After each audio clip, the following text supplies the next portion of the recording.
I'm Jeff Daniels, and you're watching Guitar Magic. Like millions and millions of folks, I saw Jeff Daniels playing guitar on the Kelly Clarkson show. You were there when I was falling. You were there when I fell in love. You were there when I was thinking through all them things I was thinking of. I already knew Jeff was a guitar nut, but it was fun to see a celebrity having a go at music on national TV. And that's kind of how this bit was set up. An actor who does other stuff. Your pearly gates fly open when I bow my head and pray. And my thunder turns to lightning, you rain sunshine on my day. When that melody's in me, I can hear your choir sing. When my fingers find your strings. What is happening? It was at this moment that I realized we were not watching an actor who does party tricks. We were watching a real musician who has a day job. And I thought that distinction seemed important, so I wanted to talk to him. Hey there. Thanks for tuning in to Guitar Magic. Today we're going to have a chat with Jeff Daniels.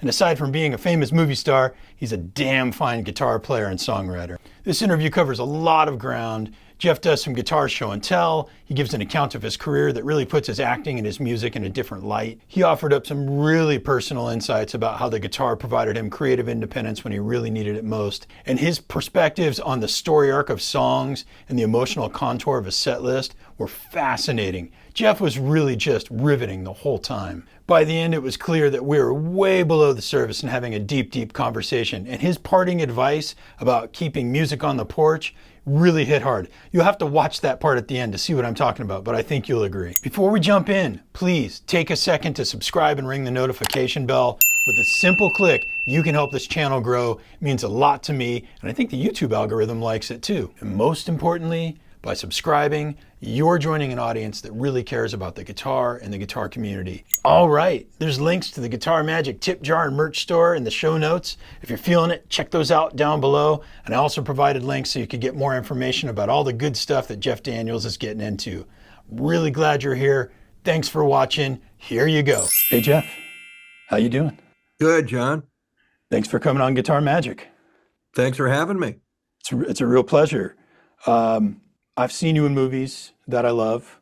I know you're a famous actor and you have a career on screen and stage.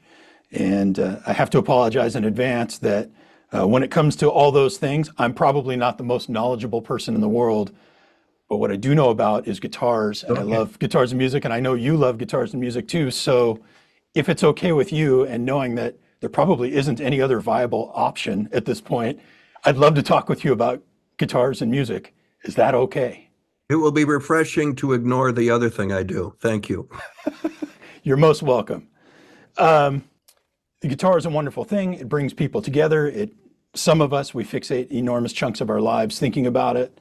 I'm curious, when or how did your love affair with the guitar start? I in high school, my dad played piano, and he played, he loved Nat King Cole. And in high school, he said, you should play piano.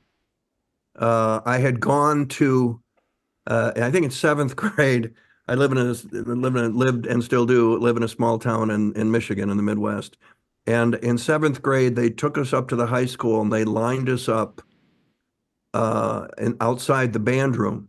And one by one, we went in, and there was a guy with a lab coat.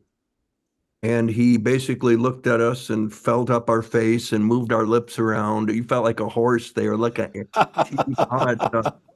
And then he looked down at his clipboard and he said, trombone. And then I got to leave. So I went home and I told my dad, I said, I think I'm going to be playing the trombone, which was the last thing he wanted to hear. And he said, let me ask you something. How many times have you been to a party and seen a bunch of girls standing around a guy playing a trombone? I said, I'm in the seventh grade. I haven't been to that many. Because this never happened. He just wouldn't hear of it. So I started piano. That didn't take. Now I'm going to move to New York. I'm 21 years old, and I had done musicals in high school. I had been in choir. Music was a part of my life, but as a kind of a musical actor thing. And I liked the piano. I loved Elton John. When I stopped playing kind of those standard learn how to play piano thing, and then all of a sudden Elton's banging. I just love music. So I went to Herb David's guitar shop in Ann Arbor, Michigan, and bought a Guild D40 for $400, threw it in the back of the car, and moved to New York. I knew 3 chords plus E minor. And I had dropped out of music theory class in college after 6 weeks because I realized there was math involved. And so that was the end of that. But I sat in my one-room apartment in New York City and from 1976 on, and that guitar became my best friend. Still is. And no matter what was going on, as a young actor who was hoping for either a commercial or that next off-Broadway job for no money, creatively, I could pick up the guitar and keep that part of my life alive. I didn't have to wait for the phone to ring for someone to tell me, okay, you can be creative again. And it filled the gaps. And it probably kept the depression away, because it's tough. It's just, as a musician or an actor, the climb up is hard. No one in college teaches you about rejection. You have to learn that on your own. And the guitar was this safe place, this creative place for me to go. And in the late 70s, I saw a couple people at the bottom line. I saw Stevie Goodman at the bottom line. I saw Doc Watson and Merle Watson and T. Michael Coleman, the bass player. I saw the trio at the bottom line. And I just, whatever it is they're doing, I want to figure out how to do that, you know? And so I just went to school with the tab books, the Doc Watson tab books, Stephen Grossman tab books. And I just started to learn how to get out of strumming and start to finger pick. And then it got more fun than it was. But then when I discovered the blues, that's when I fell in love with the acoustic guitar. You know, the Robert Johnson, you know, all that stuff just opened up. And the records, Muddy Waters acoustic album, sitting on a porch in Mississippi or something, just I said that I can do, and maybe turn it into something if this acting thing doesn't work out. And so I just went to work for decades. I went to work. The way you say it, it's kind of funny. I have more questions about your love of the guitar, but if this acting thing doesn't work out, if this acting thing doesn't work out, maybe I'll give it a go with guitar. The plan A was become a successful actor. And if that failed, then I would fail as a singer-songwriter. You know, I had no idea that, you know. Yeah. What's next? I'm going to be a coffee house poet. I'm going to be a golfing astronaut. I mean, honestly, I would have ended up with my dad's lumber company selling wood. But that came later. I mean, I didn't play out. In 1976, bought the guitar. I think that my first gig was 2002. So I was headlining my back porch or my one-room apartment for decades. It was very stay in your lane. You're an actor. You got guys that are, you know, committing their whole lives and trying to make a living as guitar players and musicians. You're not that. So don't try to be that as well. We aren't going to let you. So stick to the acting and use the guitar as this place I can go to stay creative. And that's pretty much what it was until the acting career started to slow down about, you know, 2000, 2005. And I said, well, let's go to work and see if I can't, you know, play clubs, which I was doing. I've played like 500 gigs in between all the acting stuff. But really, I've toured the country and the 300 seaters, the opera houses in the Midwest, you know, Birchmere, Infinity Hall, Cafe Lena, all that stuff. I love the intimacy of 200 to 300 people. The money's not great, but fortunately for me, I have this other day job, so which actually rebounded, and then it became something I could do just for the love of it again. But it's always been, if you want to know who I am, then you go through the song notebook. You'll find me. You've written hundreds of tunes, right? I mean, I count them. They go into a notebook and now into a computer file, and I think I'm at 452 or something, but 300 of them will never see the light of day. It's like you got to write 3 to get to the 1. It's just a process. You keep writing. You try not, again, this isn't a livelihood for me. I'm not, on Music Row in Nashville selling songs. I'm just doing it for me, but I'm also doing it for that set. Because now that I play out, I entertain people. I mean, Stevie Goodman stood up, but Utah Phillips didn't. I saw Utah Phillips at the Ark in Ann Arbor, and he had a song, The Great Railroad Divide, it took him 20 minutes to play it. He kept stopping and telling stories. And I told my agent, Jim Fleming, I said, that's some of the best improv I've ever seen. He goes, it's not improv. He does it the same way every night. And as an actor, I said, I know how to do that. And so that became my one-man show. Then it turned into, and when you get later in your career, Henry Fonda toured the country as Clarence Darrow. James Whitmore is Thurber. Hal Holbrook is Mark Twain. They have this one-man show in their back pocket that they can go out and tour the country and make money in between movies. And it also gets them, on a stage, theater, and all that stuff. So my 90-minute, 100-minute show became that. I just have a guitar in my hand and I'm sitting in a chair and I tell stories. Next thing you know, it leads into a song, and 12 songs later, good night, drive safely. Wow. Specifically about guitars, I mean, I see a few in the background there. You mentioned earlier it's more of an accumulation or a collection, but is there a specific guitar that you're sentimentally attached to? Yeah, I mean, I still have the Guild D40, but here's the good guitar story. I'll just do one. This is the Guild. You'll see that? Yeah. There's the Guild.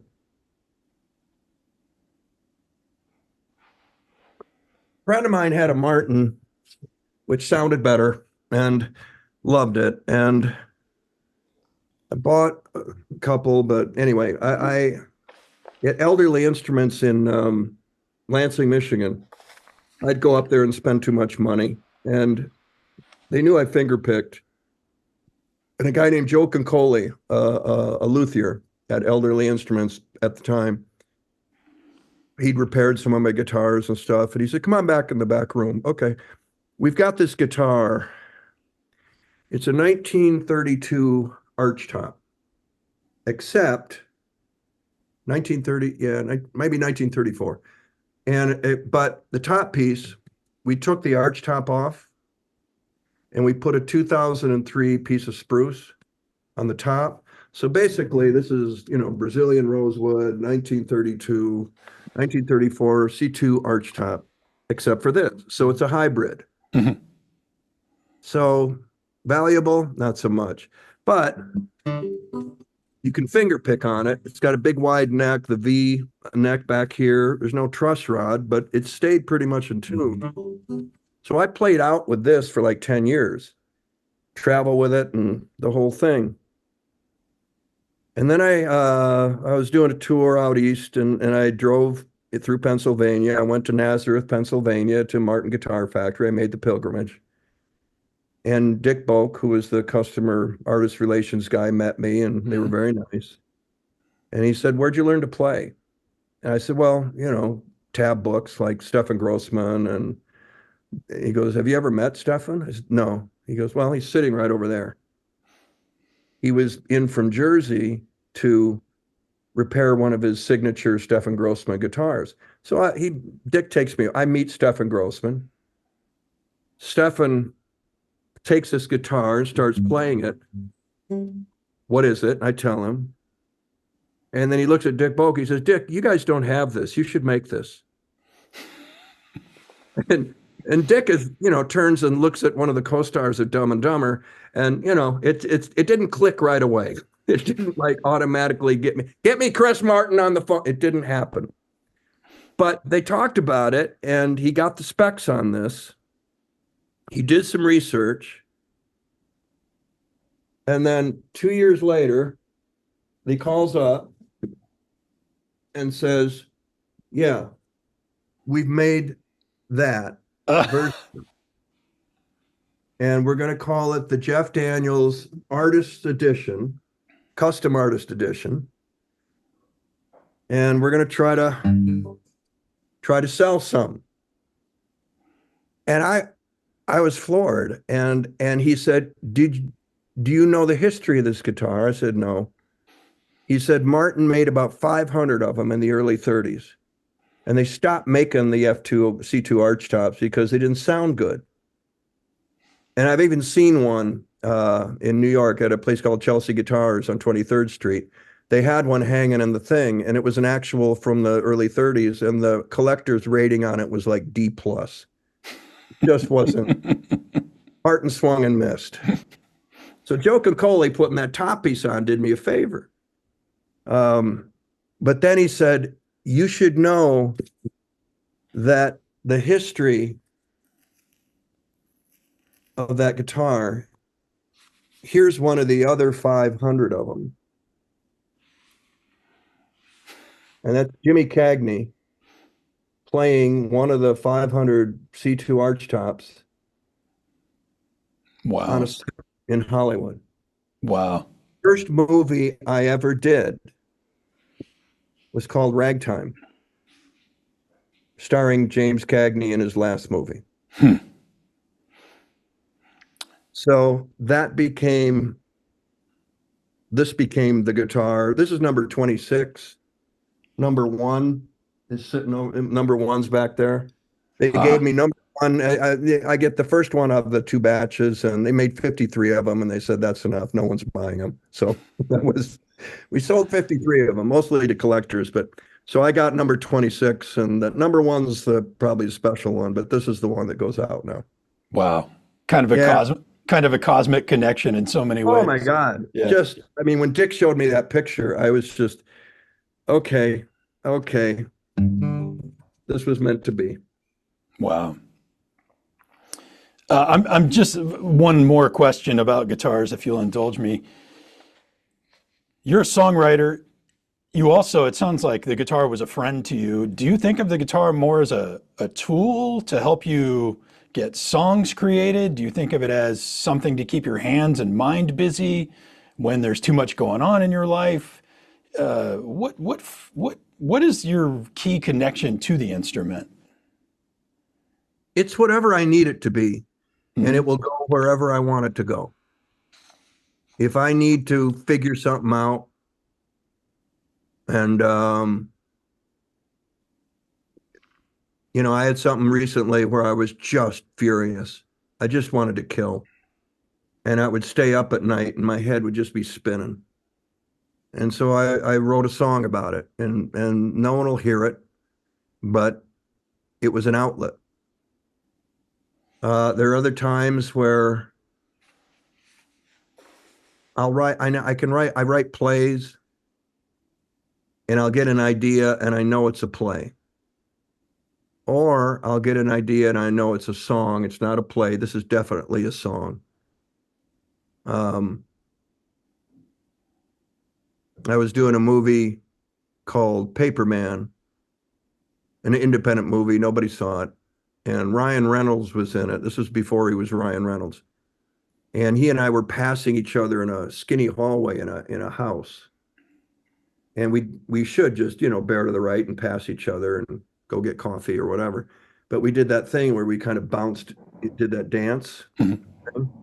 And without missing a beat, Ryan said, "How about we take our pants off and relax?"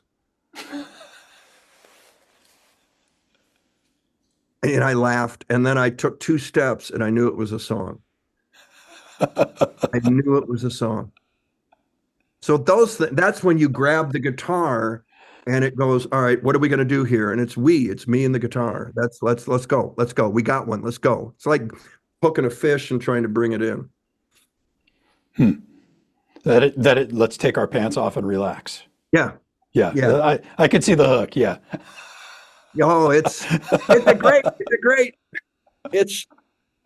really great because it's a blind date where there's just no way in hell this is going to work for this guy. And so he just finally goes, how about we take our pants off and relax? I mean, he just gives up. And when I play it live, they're just falling off the floor. They're laughing like crazy.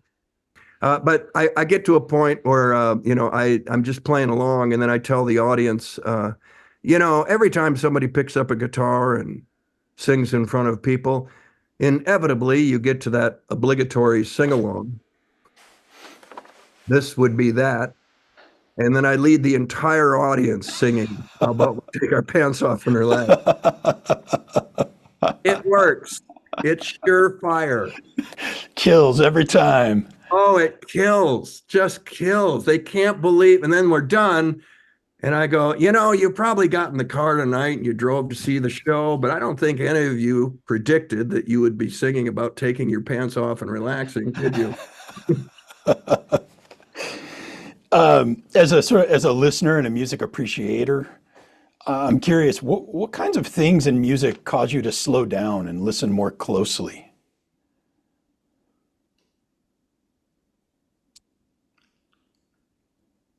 The guitar, the acoustic guitar playing of people like Tommy Emmanuel, who you've had on your show. Joe Bonamassa. I know Joe a little bit, and I told him, I said, Joe, you play like the rest of us dream of playing. And there were others.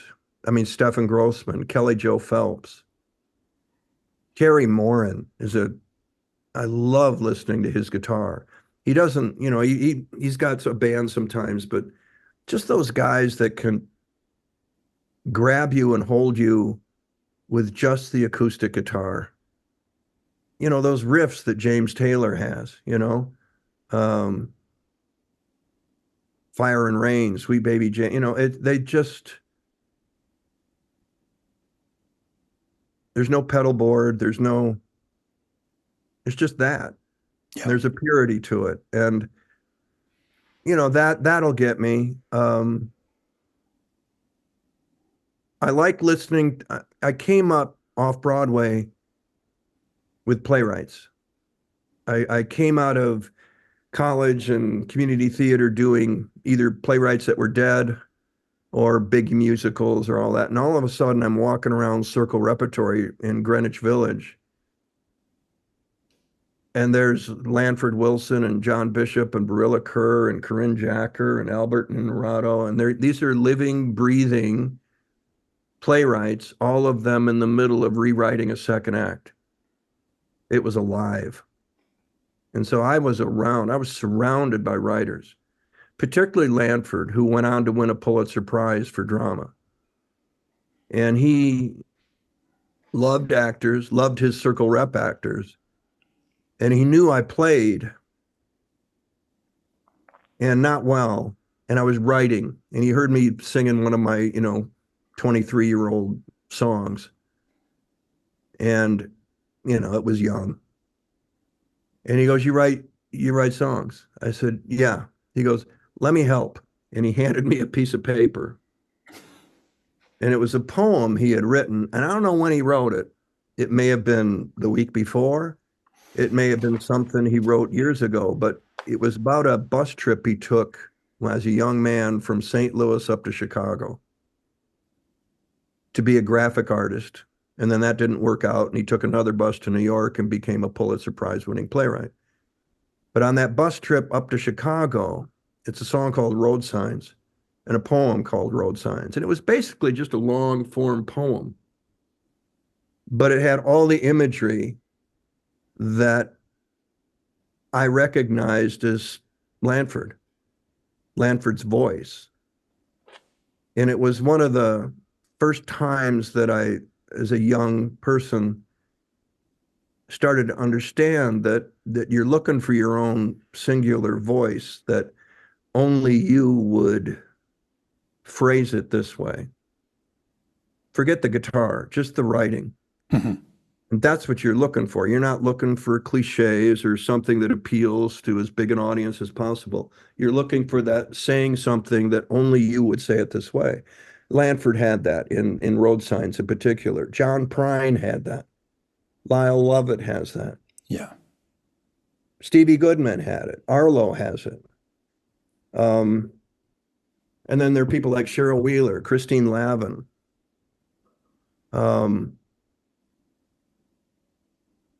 They're just unique.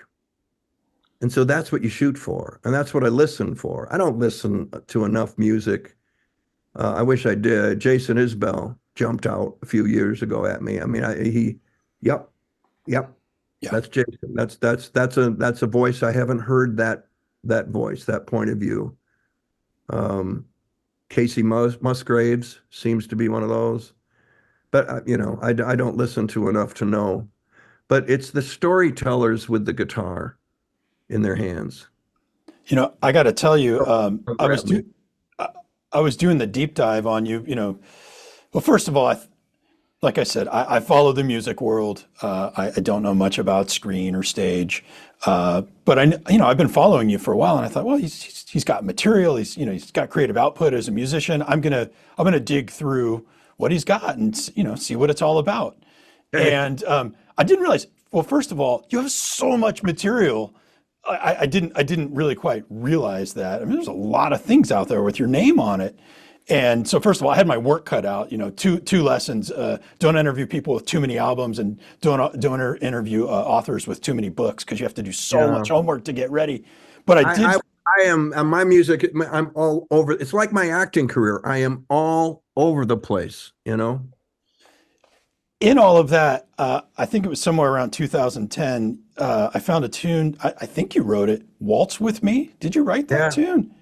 Yeah. And I have to say, I don't think Willie Nelson could have written a better tune. Lyrically, the observations were so good. The idea of a couple going out on sort of an awkward date that they don't get to take off and guessing at the wine list. I was just listening to the words and I thought, God, he's got such a developed sense of story, and his observations are so specific that I don't think, well, anyway, I think you've got that. I think all of that listening for it has helped you get that. I was surrounded by it. Lanford was a huge influence.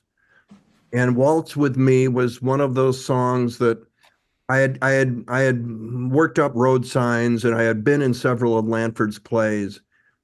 And that, I just knew that I was going to reach for that same thing when he would turn in a first draft of a play, and it would be pure Lanford. And so you got to have a point of view that only you see. And I think I wrote it in Chicago. I was doing a musical, and I was in a restaurant, and I just watched this couple over on the across the restaurant and played What If, imagined a band, and then getting on and dancing and basically falling in love in that night. And I hadn't written a love song in a while. And so that was kind of, so it's like a painting. You paint it, and then you put it on the wall, and if it touches somebody else, great. If it doesn't, oh well, you move on to the next one.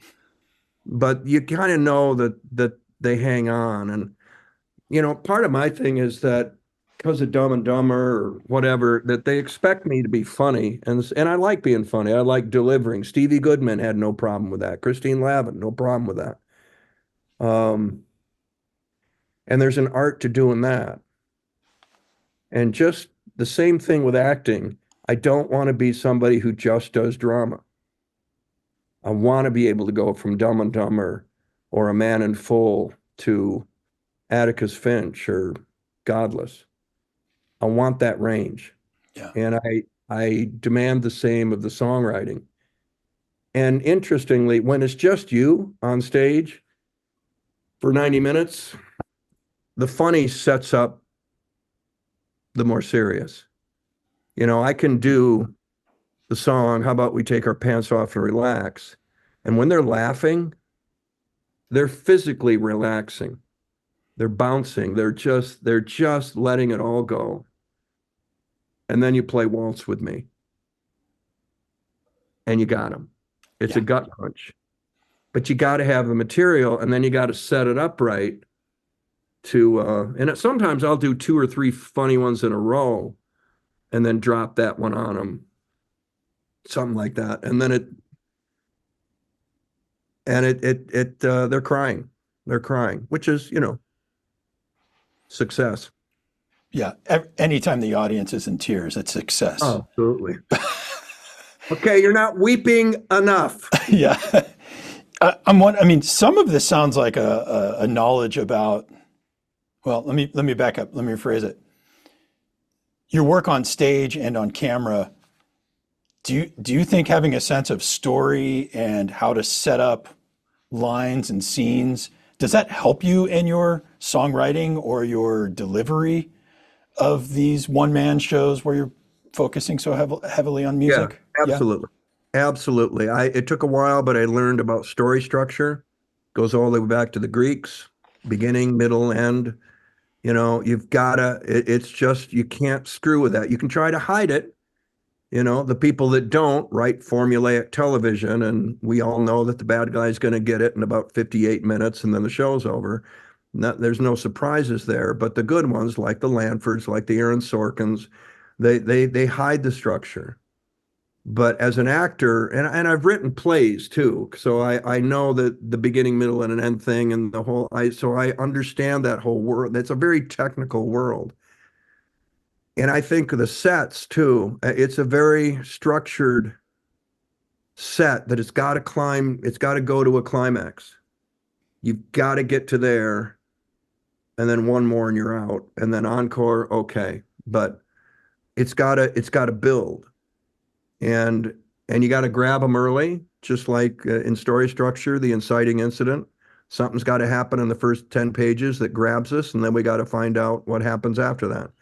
It's the same kind of thing. You got to grab them early with the first 2 or 3 songs, 3 tops, and now you can kind of cruise, and then you build, and then to a climax where they're.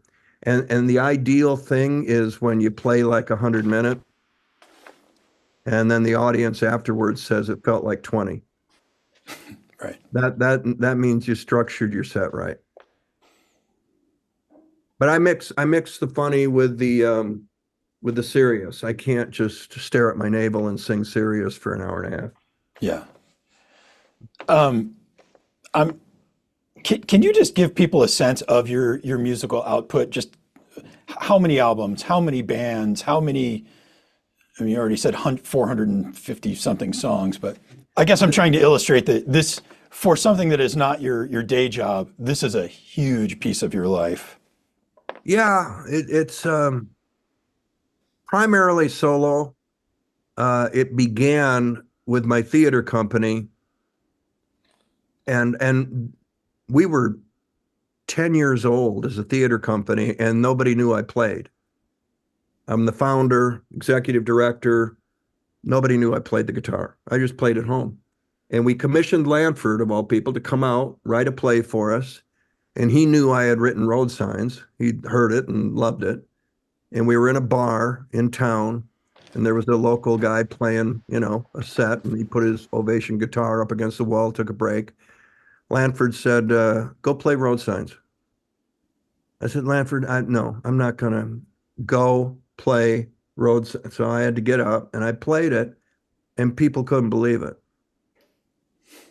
And it's, as anybody who knows, who makes the transition from headlining on your back porch to in front of people, you're jumping a huge chasm there. It's a big leap. And it wasn't easy because what I found out was that there was no character to hide behind.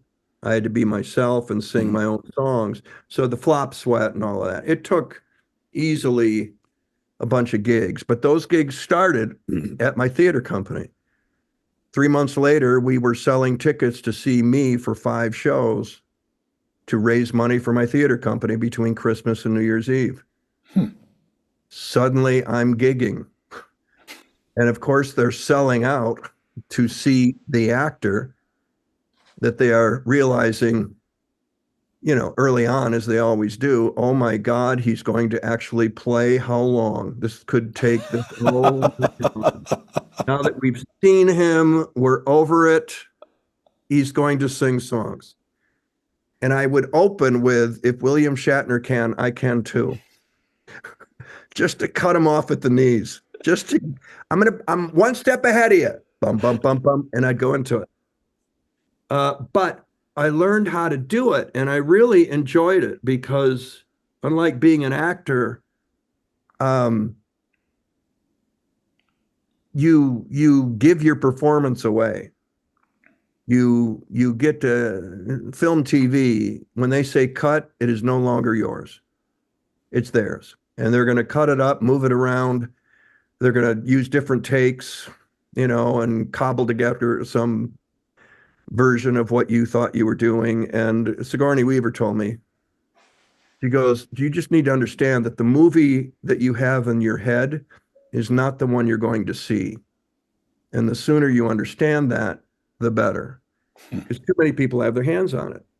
So, okay, that's the deal. But with the guitar, no band, a chair, out I go, sit down.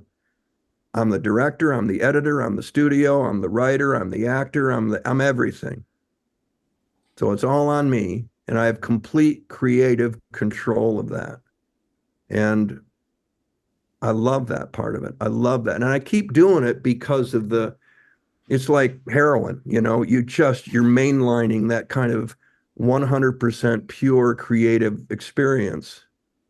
And when it's working, it's a ride.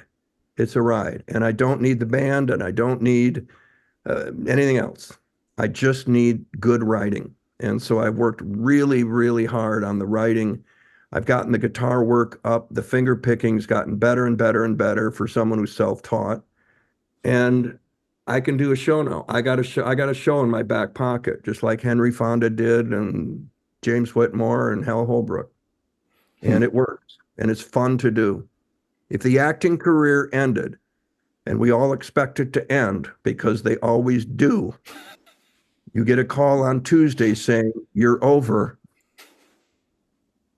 I had somewhere I could go and be happy. Yeah. The way you describe it about having control, maybe I'm a control freak, I don't know, but I do like the idea of playing guitar and knowing that I can write this tune any way I want to play it. I can perform this tune any way I want to play it. There's not going to be an executive producer who's going to call in something. Well, I mean, maybe that would be good for me to have an executive producer. But there's brilliant. It's brilliant. I've got notes. Guy. The other thing I'm wondering about is, you've got a lot of control, and I realize you have a day job and you're good at it. But musically speaking, what feels like a risk to you, a creative risk?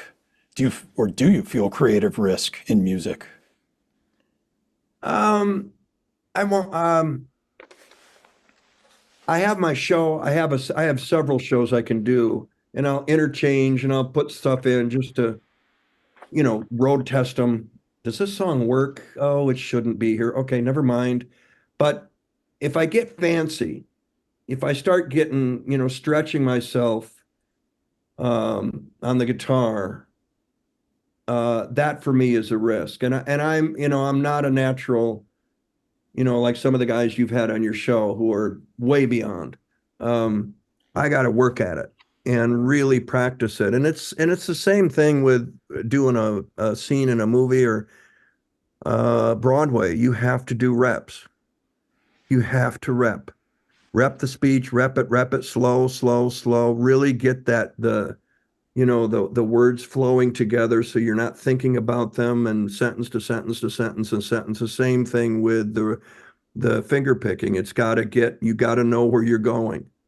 I wish I could improv. I could probably learn how to do that better. But I've really got to kind of practice my breaks and stuff like that so I can play them well. And then I'll challenge myself in the breaks.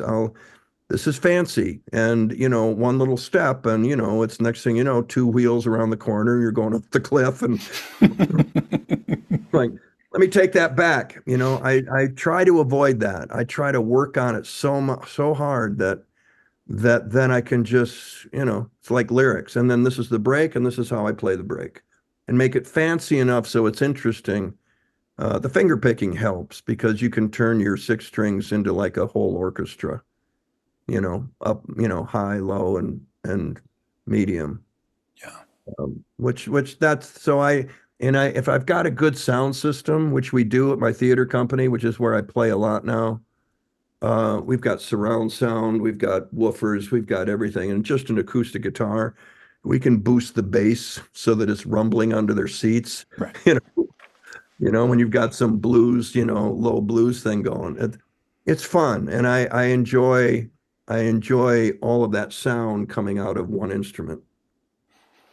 You've been really creatively successful. You've got music figured out. You seem to have this acting thing figured out. I think, were you predisposed for this? Did you have some early experiences or early support that made you feel confident that you could do this? Or are you just fearless and stubborn and you keep having creative success because you refuse to be told otherwise? How did this happen? This is a terrible question. I'm gonna have to cut that one out. No, not terrible at all. I'm from a small town in Michigan, and as far as I know, I'm the only actor to come out of it in the history of this town. So this was not something you told people you were going to do. I didn't believe I could. I just did it.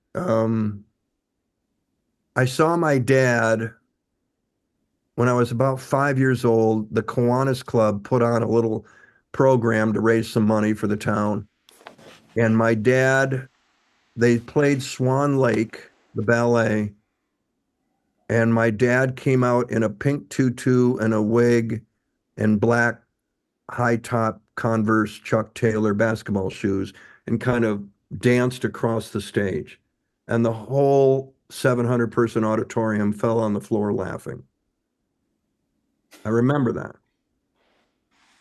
And then I remember younger, my parents would have like bridge club and they'd have like 8 couples over.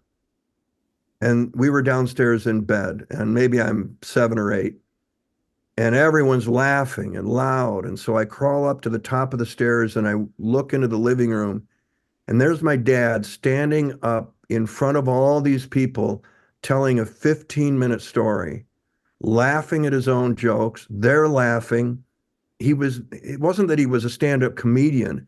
He just knew how to host and entertain and tell stories. And he was funny. That just stayed with me. So then in high school, the choir teacher was putting on South Pacific. She needed actors. So I'm walking out after basketball practice and she sees me. She knows I'm in choir. I can carry a tune. Jeff, get in here. Damn it. So now I'm auditioning. Now I'm in South Pacific as a sailor and I do a funny dance and 700 people are cracking up. Same auditorium as the Kiwanis Club, by the way. And then she's going, you're going to do Fagin and Oliver. You're going to do Tevye and Fiddler on the Roof. You're going to do Harold Hill. You're going to do Cornelius Hackle. She saw something in me, this teacher, that I didn't. In the 6th grade, same teacher on a Friday afternoon said, instead of singing, we're going to do skits. And a couple kids got up and did something. And then she goes, Jeff, I want you to get up, and you're a politician who's giving a speech while your pants are falling down. I'm in the 6th grade. I turned it into 5 minutes. I don't know how to turn things into 5 minutes. I don't know. I know that I started small. I started with whatever a 6th grader would say about the roads need to be improved here in town, and a tug at the belt, and then another tug. And then a few minutes later, I'm holding up my pants as if they're 400 pounds. And the class is cracking up. She went to my parents and she said, watch this one. There's something going on. Several years later, she's putting me in all those musicals. And then when I went to Eastern Michigan University, I auditioned for a thing at college. One of the directors was from New York. I wanted to go to the Red Wing hockey game and get drunk. Instead, I'm called back. Oh, crap. I got to go. Okay, I'll go. I don't want to, but I'll go. Ended up being the artistic director of the Circle Repertory Company, Marshall W. Mason, who said, I'm going to cast you in this lead in Summer and Smoke. And then next thing I knew, I want you to come to New York. I kept waiting to fail. I mean, people were telling me I was good at this. This was not about, I want to be a star. This was about, you need to do this. You need to chase this. So I did, and New York was not easy. Off-Broadway was no money, and it's New York City, and I, didn't love it. And then when I got Purple Rose of Cairo, when I was 30, I got Terms of Endearment, but even that was kind of, one movie and that could be it. But when I got Purple Rose of Cairo, I'd been in New York for 9 years. And I was the star. I had 2 starring roles in a Woody Allen comedy. And Woody thought I was good. And I was received well critically. And that's when I said, I think I can make a living in this business. But it wasn't until then. I said, now I'm going to chase it. Whatever that means, I'm not going to go, well, that's enough, I'm going home. Because I had one foot out the door the whole time. I ended up moving to Michigan, 10 years into New York. I moved home, I just stayed in the business. So I kept waiting to fail so that I could stop doing this.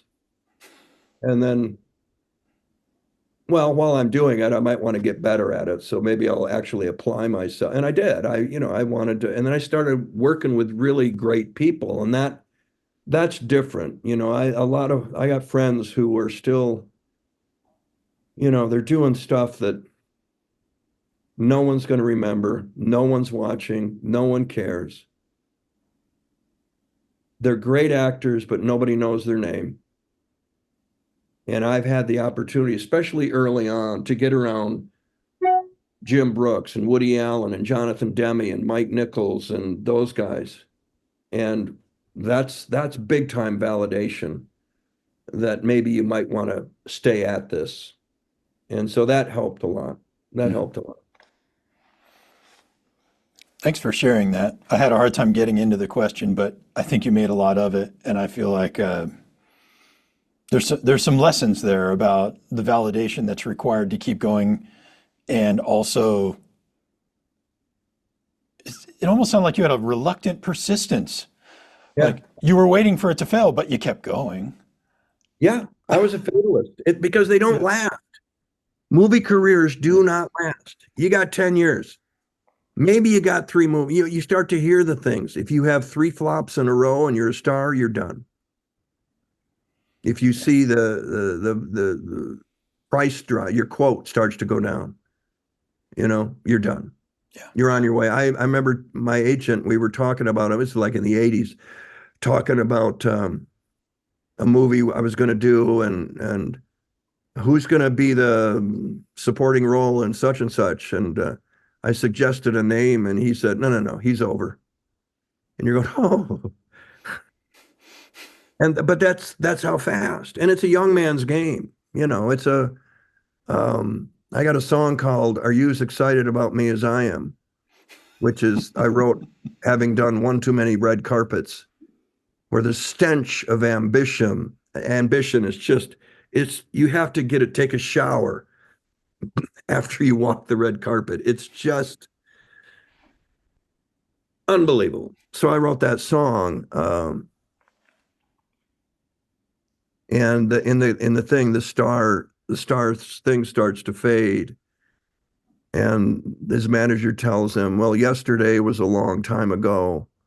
What happened before, they're not interested in what happened before. They're interested in what's not quite yet. The up and comings. Who's next? Yeah. You're over. Who's next?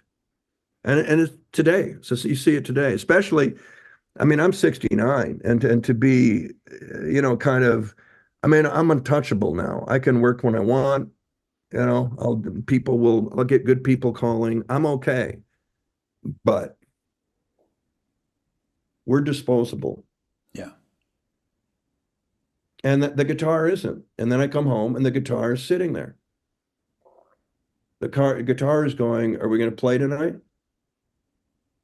It's always there. It's always in a very inconsistent, unrelentingly brutal business. The guitar was consistent. Like a dog. Man's best friend, or, yeah. I clung to it.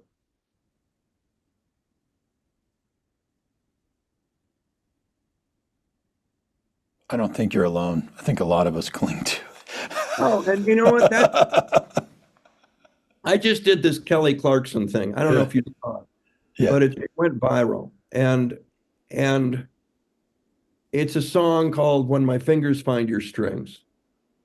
Beautiful tune. Yeah, thank you. But again, it's the song you write for your guitar, that everybody's got one. Stevie Earle's got one. I think James Taylor has one. I'm forgetting a bunch of them, but it's that love song, love letter to your guitar. That was mine. But I wrote it, and as I explained to her when I was setting it up before I played it, I said, this is for all of you who don't get to sit here. This is for all of you who don't get to play stadiums, who don't have a band that is flying private. This is for those of you who are headlining your back porch. This is why we do it. Anything after that is a bonus. This is why we do it. It's the same thing being an actor. I do it for what happens between action and cut. Anything else, I could take or leave it. But you put a guitar in my hand on my porch, that's me playing a stadium. And if songs travel, or I'm playing a club or an opera house and audience loves it, and there's a connection, then you build a show, that's a bonus. But it all starts on the porch. And it can stay on the porch too, as far as I'm concerned. That's where it's not tainted. That's where you're not trying to be more or make it more than it is. And there's an art to, especially solo, there's an art to playing in front of 300 or 1,000 people and staying on the porch. Stay on the porch. Play for them as if they're on your porch. You'll relax, things will be better, you'll play better, you won't get ahead of time, you won't speed up. That takes some doing, because they're out there and they're all listening and they're all reacting, and you just missed a note in the break. Doesn't matter. Stay on your porch. You'll hit that note.